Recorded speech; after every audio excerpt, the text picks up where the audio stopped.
Hey everybody, welcome to Dad's Den of Pop Culture. We have entered February, the month of love, the month of romance, and it seems like a good month to review a couple movies that have at their core a love story. I'll be doing one of those next week, but this week I'm going to be talking about The Adventures of Don Juan from 1948.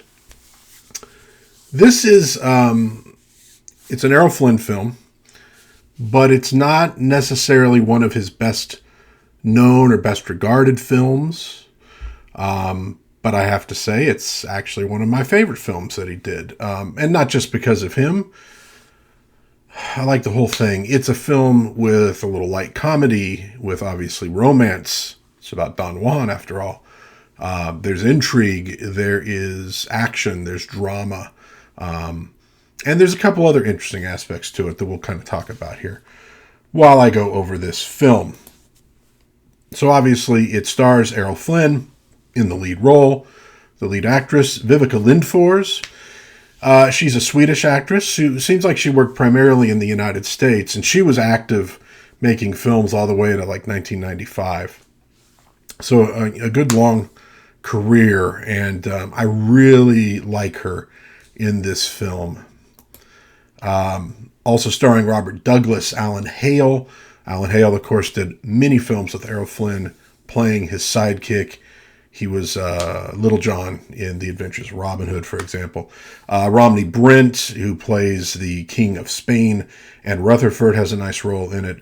Robert Warwick, Jerry Austin, who has kind of a surprisingly good role in the film. We'll talk about that in a little bit. Douglas Kennedy, playing one of the Duke de Lorca's men. I should mention Duke de Lorca was played by Robert Douglas.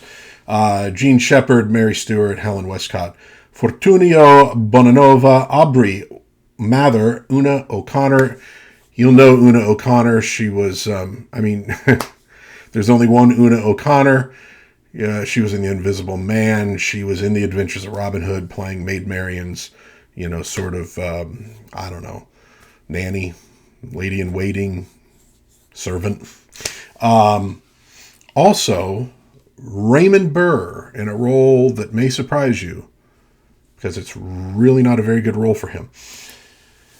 Screenplay by George Oppenheimer and Harry Kurnitz, from a story by Herbert Domus. Music by Max Steiner. Great musical score in this film.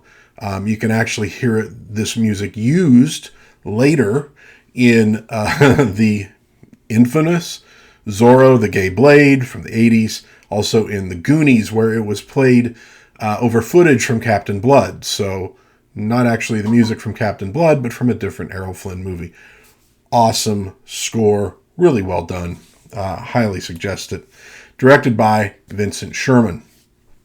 Now, this film was kind of bandied about as early as 1939 to star Errol Flynn. Got pushed back. They kind of got serious about it in 1945. There were various delays. There were various personnel changes. Had a budget of about $2 million, at least reported. It made box office just over $2 million, which means in the calculations of box office, it lost money. So the movie did lose money, and subsequently, Errol Flynn films would not have so big a budget. There's in a few ways that this is sort of a last hurrah, and it's also, it almost feels in a way like the beginning of the golden age of Hollywood's end. Not this film in particular, but right around this time period. There were so many actors and actresses of the golden age who had really started making films in the late 20s and early 30s. So many of them were almost 2 decades in to film at this point. And they were, getting a little older, which made them oftentimes much better actors and actresses. But obviously, they weren't going to be able to keep going forever, and the new crop of stars that was coming in were just a different kind of actor and actress. They didn't have that same kind of appeal that the Golden Age did. Not to say they weren't good or that they, oftentimes were very popular, but it was a different kind of style to them. And so here we see Errol Flynn. He's 38 years old when this filming started. Filming was delayed quite a bit because of him being ill.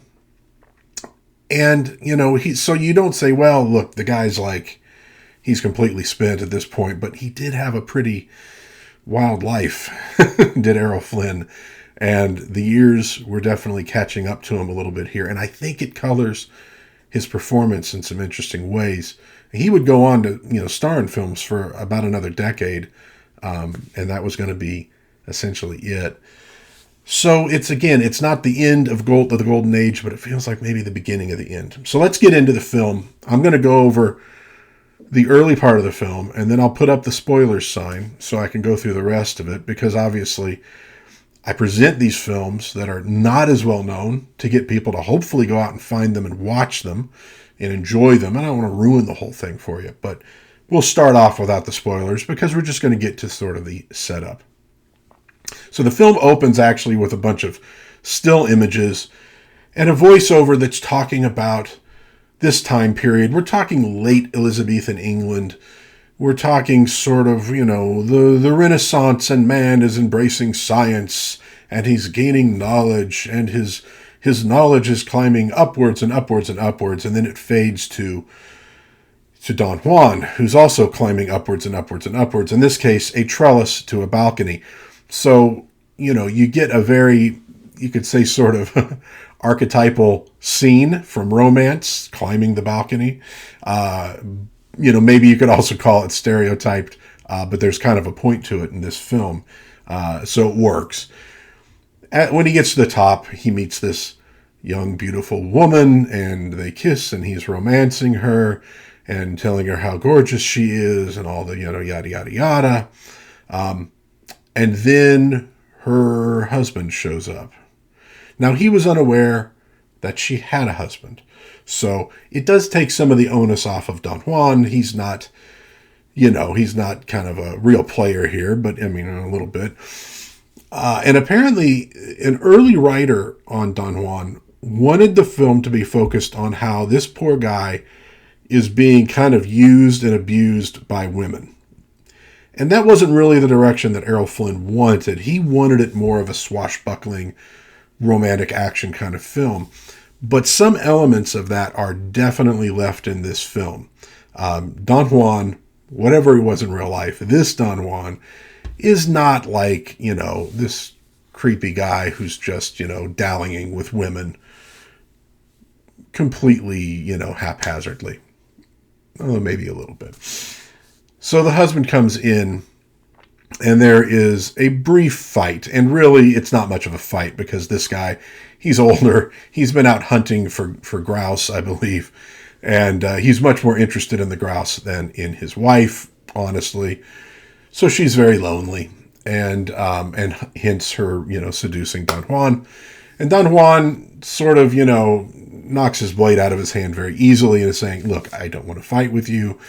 But he does kind of sit him down finally, at sword point, and lectures him a bit. If you would pay more attention to this beautiful woman who is your wife, you wouldn't have to worry about things like this. If you cared for her as much as your grouse. Well, this just makes the guy even angrier. Don Juan beats a hasty retreat over the balcony's edge, where he meets up with Leporello, who is his Alan Hale, who's his sidekick. And they take off as the husband is yelling for the guards.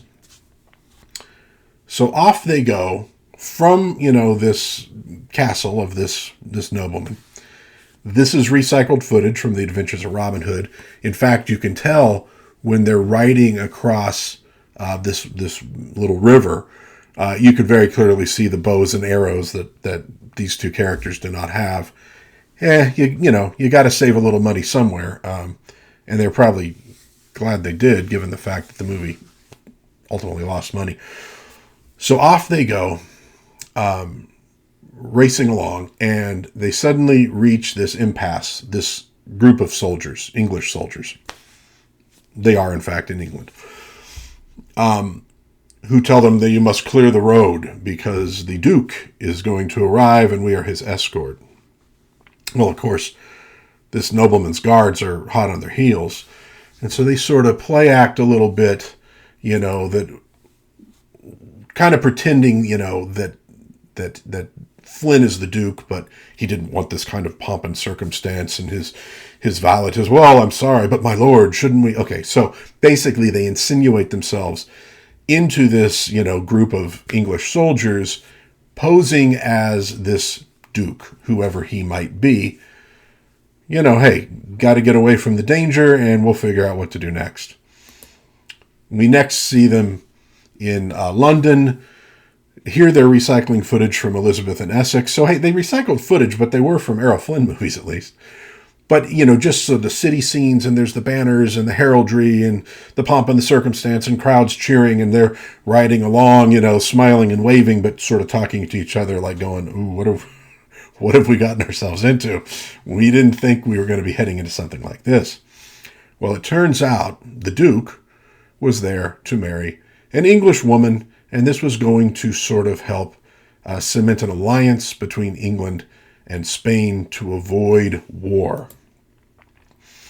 So Flynn gets up into this room and meets this woman, and she is not happy about marrying this Duke, but she spotted him outside and said, oh, I know who that is.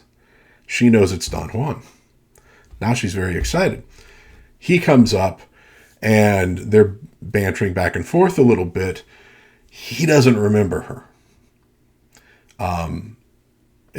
And at first she's kind of like, why are you pretending not to know me? And of course I know you, but, beauty like this, it's always as though you've seen it for the first time. He's trying to talk his way out of it because he knows there's guards all over the place and there's no escape. Well, she catches on very quickly that he doesn't remember her.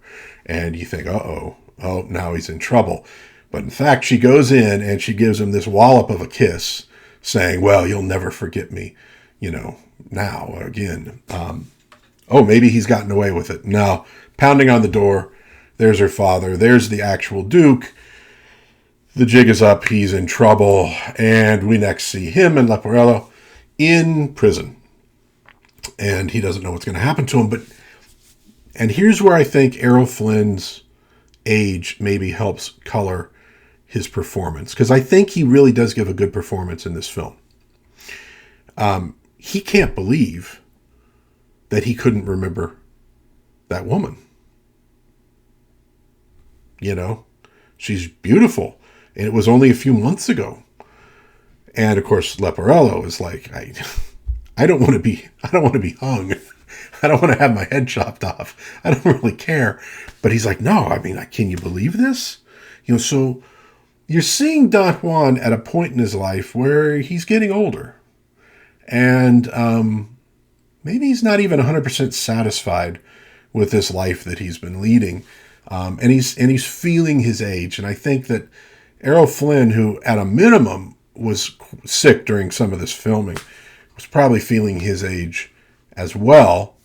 38 years old, so he's not ancient by any means. It's funny because, I grew up watching Errol Flynn movies. And when you're a kid and you're first introduced to an Errol Flynn or whoever, they're an adult and you're a kid. And even though now I'm significantly older than Errol Flynn is in this film, I still have that feeling of like I'm a kid and he's an adult. I guess we have that with our parents too, even though, obviously they remain older than we do. But at a certain point, I'm going to be 52 this year. I'm not a kid, but around my dad, I still feel like a kid. It's like that with some of these big stars too. It's weird, it's just part of the aging process, but it's something he's going through as well. Well, the guards arrive. They have been bailed out, and they have been bailed out by the the ambassador, Spain's ambassador to England, who is also an old friend of Don Juan's father. And he's very upset. He says, listen, we worked really hard to make this alliance happen. You have ruined it. And you've put us into jeopardy. And here we start learning about some of the intrigue that we're going to see later. The Queen of Spain is trying to set up this alliance to prevent war. And this fella right here is an ally of the Queen.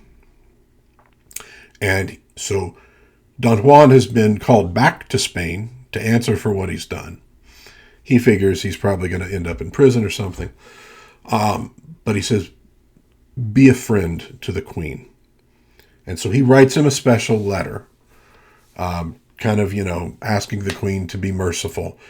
And he seals it with this ring that was given to him by the Queen. And so she will know from this, the seal, the wax and the ring on it, who this note came from, without a doubt. And hopefully she will be merciful. So off Don Juan and Leporello go back to Spain. And as they're riding through Madrid, they notice that it's not as colorful, it's not as lively as it used to be. There's a sadness, there's a tension, something's wrong. And they get to this inn, little smooth talking to get some food, etc. And they're chatting with the innkeeper and stuff, and they're figuring out, that there's heavy taxes and there's issues. And then a press gang appears who's going to take the innkeeper's son into service in the Spanish Navy against his will. And at this point, these folks here don't know who Don Juan is, although they do know Don Juan is returning to Spain.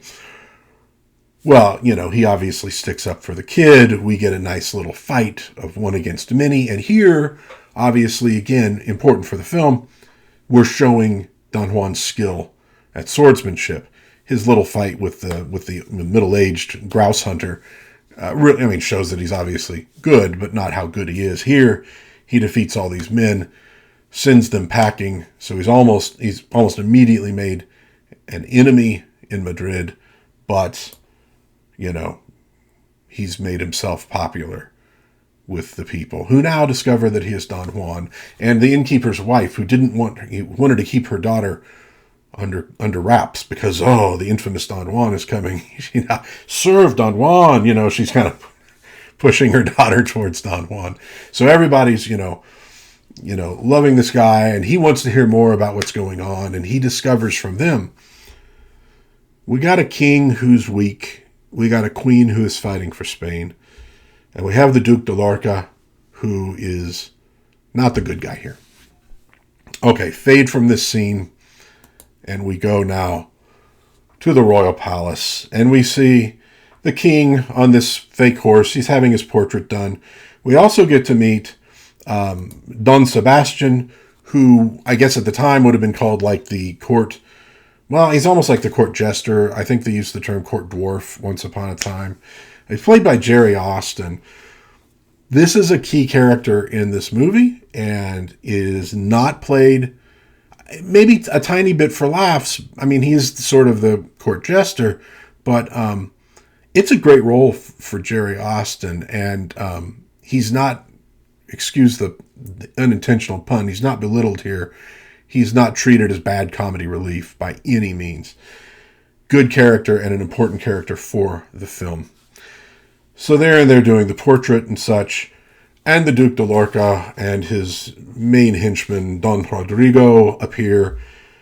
Gee, look at this picture. Can you tell the Duke de Lorca is maybe the bad guy? Robert Douglas does a really good job with this role. He's got even more of an edge than like a Basil Rathbone would, when he was playing the guy of Gisborne in Robin Hood. But yeah, there's no mistaking this is not the good guy. And while they're speaking, we finally get to meet the Queen, Margaret of Austria, played by Viveca Lindfors. I'll stop for a moment. This is a Technicolor film, and boy, do they use the Technicolor. And great costuming throughout the film, and it just hit me. I was going to look up who did the costumes, and I didn't. So that's bad on me, but it's out there in Google. But the costumes, and especially her costumes, are spectacular. I mean, beautiful design. Absolutely beautiful design. So well done.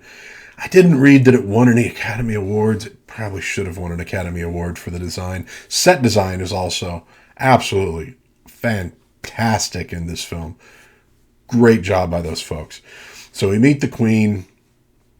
We see she is very regal, very dignified. She's not real happy with her husband, and she does not like the Duke de Lorca one little bit, and he knows it, but he sort of plays the, oh, what, Majesty kind of thing. But obviously, she and the Duke are at odds here. That's going to be a big part of this movie. And so the king doesn't really feel like going to court. It's boring. He's going to stay and talk with the Duke. And I believe it's at this point that you start getting an idea of what the Duke really has planned. He's sort of seducing the king with ideas of building a great empire, and he will be a great emperor, and he just needs money to build a fleet in secret that can be used to destroy the English fleet, a second armada, essentially. Obviously, the Queen is opposing all of this. And so how to get the money? Well, that ambassador in England has money. Money was put aside by him and the Queen in order to encourage trade and relations between Spain and England. And if we could get a hold of that money, we got it. And so these are his machinations. But in the meantime, the Queen is at court. And here we finally get the meeting between the Queen and Don Juan.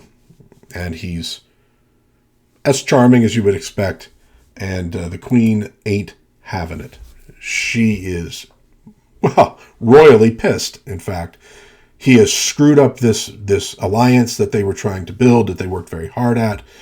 He has, embarrassed Spain on the world stage with other antics of his, and she is not real thrilled with this guy.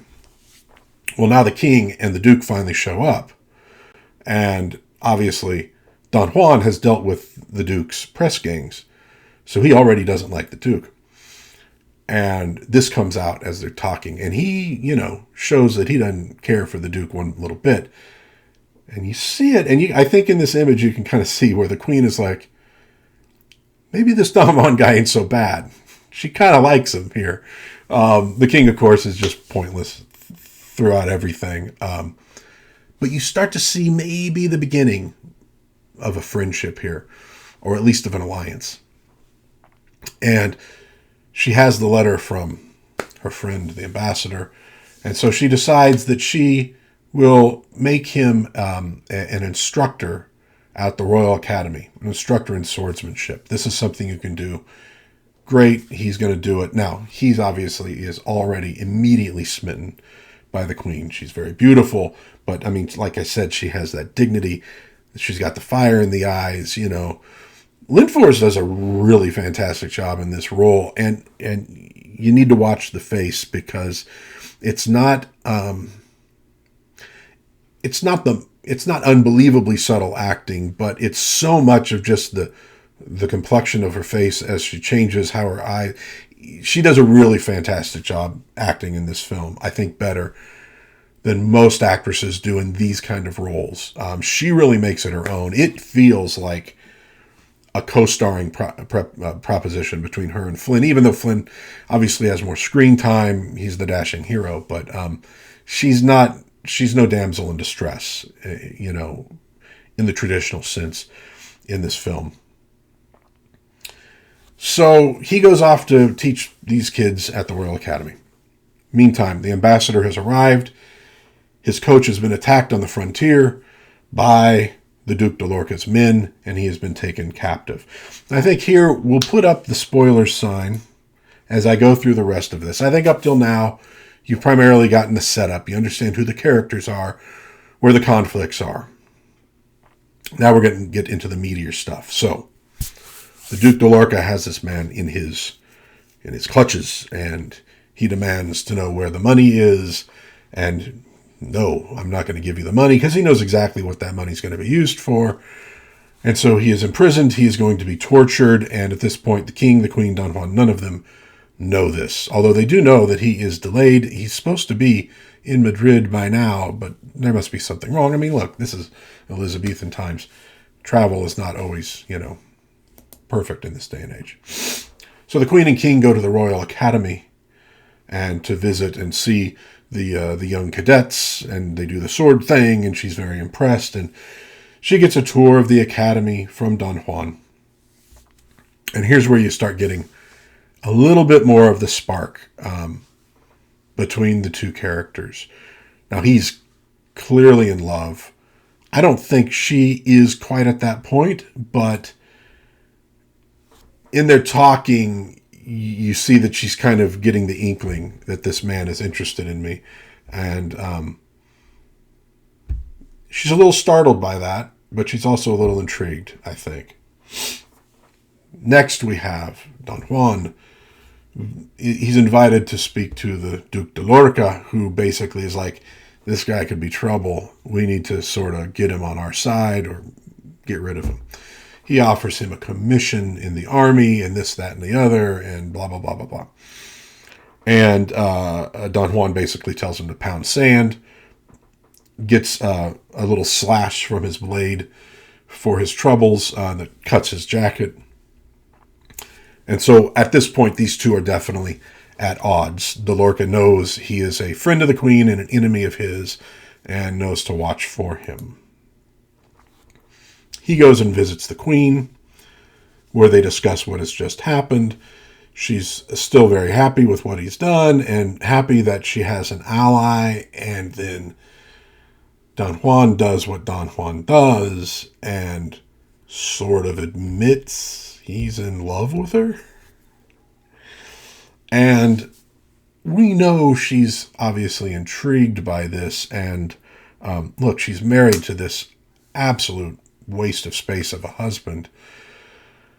So she kind of suffers in the same way as that first woman that we see in this. There's a loneliness, and she also feels besieged, and she feels like all of Spain is relying on her to stop the Duke de Lorca.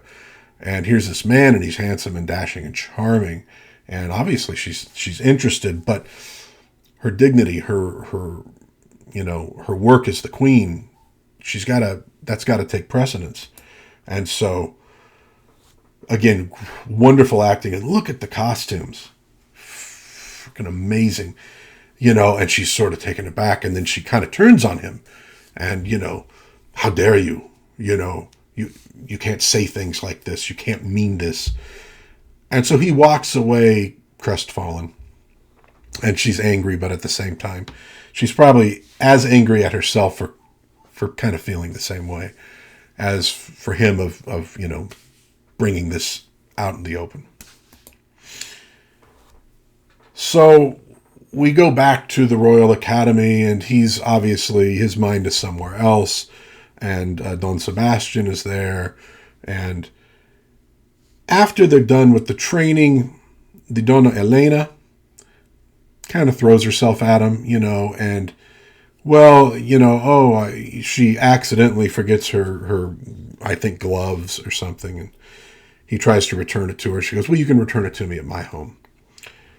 And so next we see Don Juan on a bench, his head in her lap. He's kind of, he's been turned down by the queen, which he kind of knew was a stupid thing to do. And he's sort of like, okay, well, go back to what he normally does, woo women. And he's having a nice time with her. And who shows up but her fiancé? And it turns out this was also a part of an alliance that was arranged by the queen. And so it's a great embarrassment. She's obviously royally PO'd again at him. Now, not just because he screwed up this alliance, but it's a little bit of jealousy too. And so she's, she's done with this guy. But here, Don Sebastian, in his first real contribution here, important contribution, he says, look, I was there. I saw what happened. He was upset. She threw herself at him. And, he's only human. He's only human. And, the queen sort of feels some forgiveness. And the fact that he was upset, she goes, oh, he's upset because of what I did. And, oh, he really, feels deeply for me. So there's that. But this is a grand opportunity for the Duke de Lorca, and he seizes on it. And so he is declared a traitor, and Don Juan is going to have to be put to death. Well, Don Juan doesn't kill that easily. And so the queen obviously, argues for him. But no, it's too bad. It has to be done. So Don Juan and Leporello, we next see them in the inn, where the innkeeper is going to help them get out of Spain. So he is not going to be killed. And by the way, Don Juan in that cloak, is that like not Aragorn if they'd made the Lord of the Rings in like the 1940s? It's a great scene. It looks great. While they're there, Captain Alvarez, played by Raymond Burr, is drunk. He's out of money. He's trying to sell a ring. Don't bother me. But then they see the ring. And Don Juan goes, oh, I know that ring, and this man should not have it. And this probably explains why my friend has not arrived yet at court. And so he has Leporello kind of, trick the guy to come outside to sell the ring. And then he, gets him up against a wall with a knife at his throat and says, where is he? What have you done? Alvarez just, spills the beans and gets knocked out. And so Don Juan goes to court. He sneaks in and warns the king and queen of what's going on. They can hardly believe it, especially the king, because he's just he's not all there. But in the process, he is set upon by the palace guard, who are loyal to the Duke de Lorca, and he is captured. And he finds himself behind bars at the mercy of Alvarez. But we're not done yet, thankfully, because, and this is important too, we're talking about a romance, we're talking about love, Don Juan and the queen, but also his and her love for their country, for the people of their country. But also we get the bonds of friendship here. Don Juan, as much of a rapscallion as he might be, Don Juan has friends, and he has strong friendships. He has people that are willing to put themselves at risk to help him and to help their country. So, it is kind of a movie about love on different levels and different kinds of love. So here, the instructor at the academy, his sort of senior instructor, and I believe Leporello, they sneak in as these monks, and they bring him a sword, and so with their help, he manages to bust out. Alvarez gets his, and again, there was, I don't know, Raymond Burr played the heavy, and I don't mean that again as a pun. He played the tough guy heavy in a lot of movies back in the day. And sometimes it works. In this one, he just looks so out of place, in a sword fight with Errol Flynn.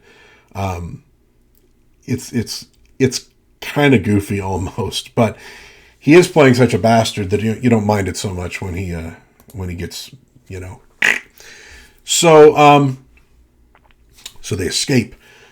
They meet back at the inn, and now all the cadets from the academy are there as well.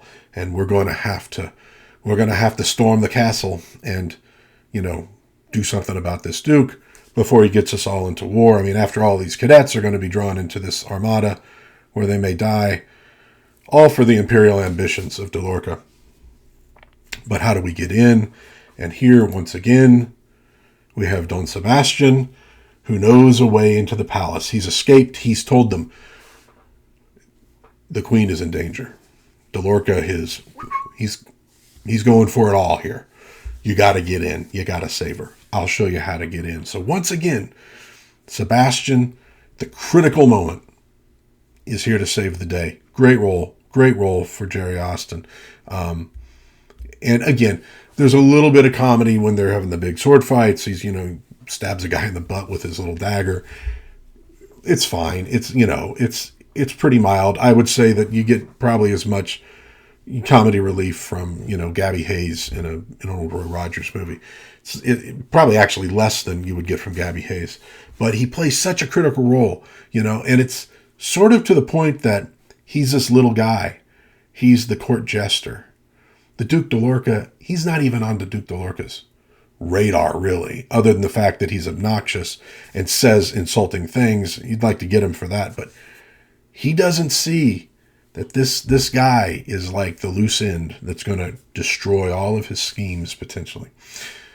So they get into the palace, and a battle ensues between, the cadets and between the royal guard, back and forth, and Don Juan breaks away because de Lorca and Rodrigo have the queen, and they are taking her, potentially, you assume, to her doom.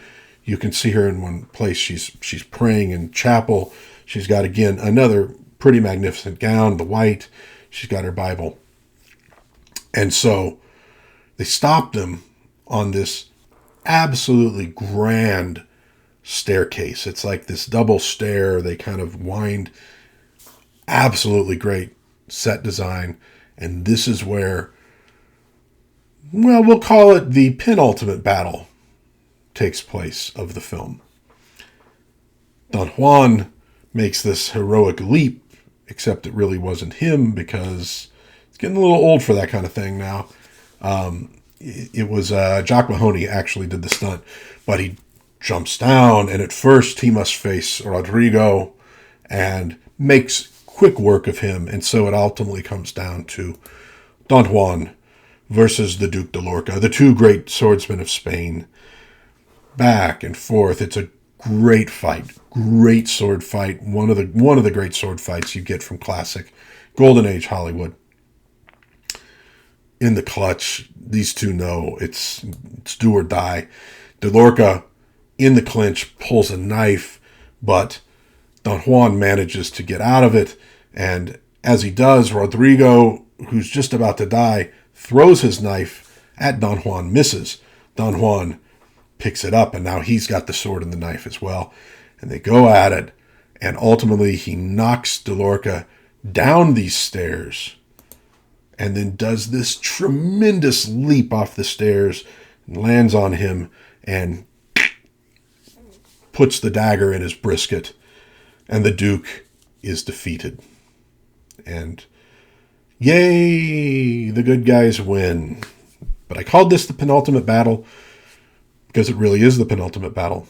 Because now we flash to Don Juan Leporello in Don Juan's apartment, and they're preparing probably to leave Spain. They're packing. And who arrives but the Queen, the cloak, the hood. So obviously she's sort of a little bit incognito here. It would not be right, obviously, for the Queen to go visit a subject in this way. This is where it really all comes down to it, because Leporello leaves. Don Juan sees her, and he looks grim. And they approach, they speak, and then we finally get the kiss. And if the movie ended right here, my wife would be just as big a fan of this movie as I am. But the movie did not end here.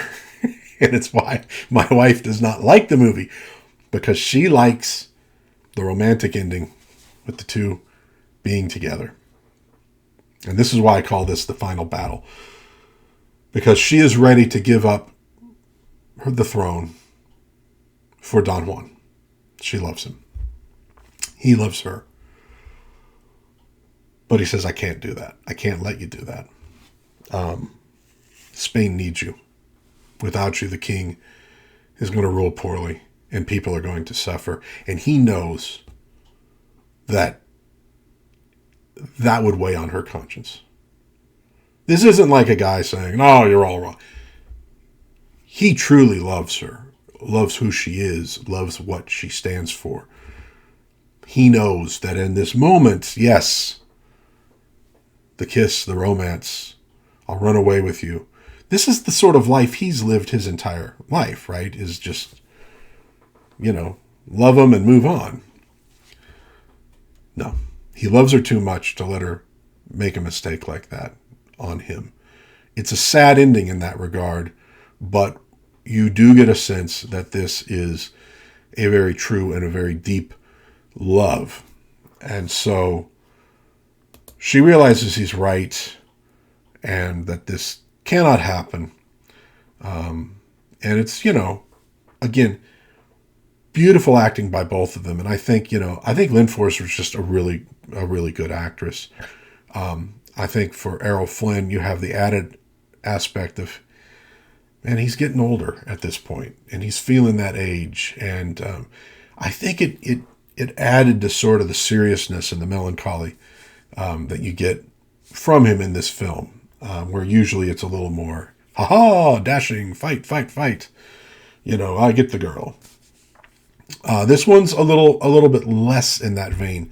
I think that place he was in his life really helped with that. And so one final kiss, and then we see Don Juan and Leporello back on the road. He thinks they're going to go maybe to Italy. Maybe he'll study at university or something like that. And then a coach approaches, and a beautiful woman asks for directions. It actually happens to be Errol Flynn's wife at the time. And off she goes, and off they go after her. As he says to his friend, they say that there is a little Don Juan in every man. He goes, and I am Don Juan, so there should be a lot more of it in me. When you go, oh, God, so he's just right back to chasing women. I don't think so. He has met the woman that he truly loves. And he is always going to truly love her. But he cannot have her. He has to leave. He has to leave her behind. That to me it's a very deep expression of love. Yes, obviously when you love somebody, you want them right there that you can hold and kiss and talk to and all the rest. But all the rest is not the love. It's the love that inspires that desire. The love is something deeper than that. And that's what he's found. And he's now denied that love. He's had to deny it himself, So, okay, he's going to pursue beautiful women and all that, but only because he cannot have the woman that he truly, truly loves. So it's very nice in that regard, but I also see why my wife doesn't like it. She wanted the happy, happy ending. And it's not exactly a happy ending, but it's not an entirely sad ending either. And so off they go to pursue this woman, and we have the end of the film. Like I said, man, I think it's a great movie. It got decent reviews at the time, but not much more than decent reviews. Maybe it was the wrong time for the film, who knows. It lost money, almost certainly. But it's got, like I said, comedy. It's got intrigue. It's got action. It's got romance. It's got just unbelievable production values. Just fantastic. It's just a beautiful film to look at, let alone anything else. You could watch the whole thing with the sound off, and it's gorgeous. And I think it's one of the best performances that Errol Flynn ever gave, honestly. And it's a fantastic performance from Viveca Lindfors. I remember I watched this for the first time when I was in high school. I would have probably rented it from the video store I worked at. Okay, Errol Flynn movie, Don Juan. I loved Errol Flynn in Adventures of Robin Hood. I was a huge fan of the Adventures of Robin Hood. Still am. Okay, give this a try. And it really struck me. And she really struck me too. I was like, who is this woman? she has a look that's a little different than a lot of the women you got in Hollywood at the time. There's a little bit of the accent, just a little, but fantastic actress. So much she does with her eyes and her face and stuff like that. And that, I think that really elevated it for me. But again, Errol Flynn also, physically, he's not what he was, a decade earlier when he was doing Robin Hood and stuff like that, and 15 years earlier when he was doing Captain Blood.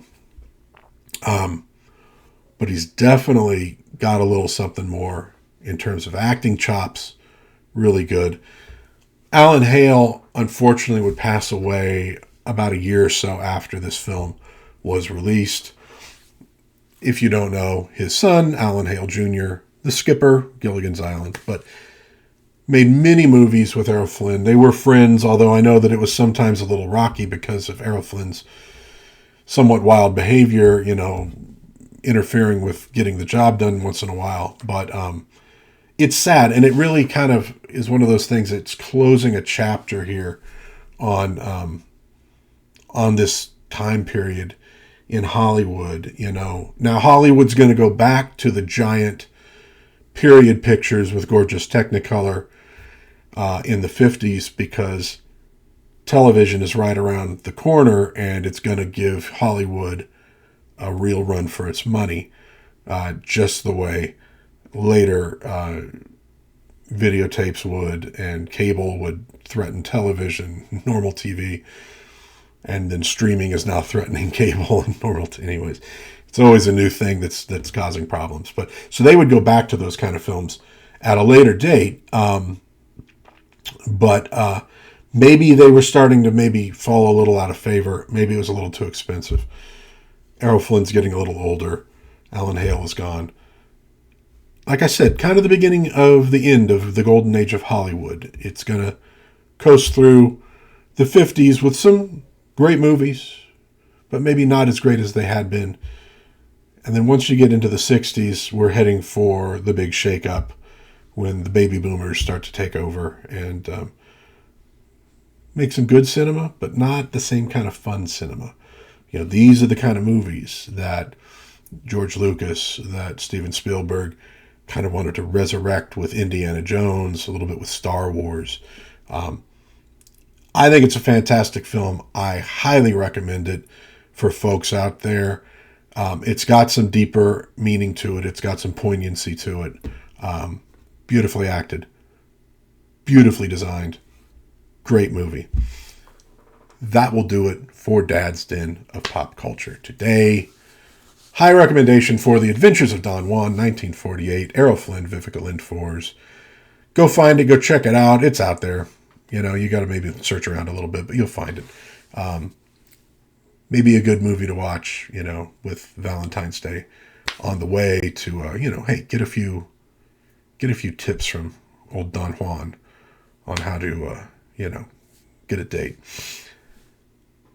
Hopefully all of you enjoyed this review. If you did, please like, please subscribe, maybe share with a friend. In the meantime, God bless everybody. Please be kind to one another and try to have a little fun. I will see you next time on Dad's Den of Pop Culture. And next week, another great, maybe a little bit forgotten film. This one, maybe with a happier ending. We'll get to it then, but stay tuned. I will see you then in Dad's Den of Pop Culture. Bye-bye.